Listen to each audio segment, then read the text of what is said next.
একটি দম্পতি ছিল স্বামী স্ত্রীর সম্পর্ক যারা একে অপরকে খুব সম্মান ও ভালোবাসত তারা জানত দাম্পত্য জীবন শুধু শারীরিক নয় বরং মানসিক ও আধ্যাত্মিক সম্পর্ক বটে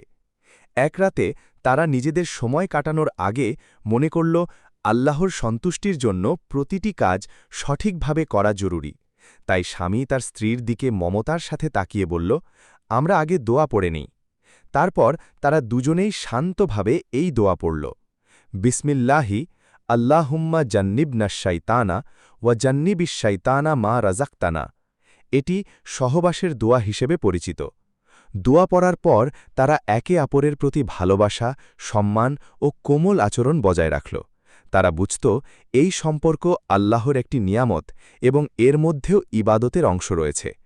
শেষে তারা পরিচ্ছন্নতা বজায় রাখল এবং গোসল অর্থাৎ গোসল ফরজ সম্পন্ন করল যাতে তারা পবিত্র থাকতে পারে এই গল্পের মূল শিক্ষা হল দাম্পত্য সম্পর্কেও শালীনতা দোয়া এবং পরস্পরের প্রতি সম্মান বজায় রাখা ইসলামের একটি গুরুত্বপূর্ণ অংশ ভিডিওটি শেয়ার করতে ভুলবেন না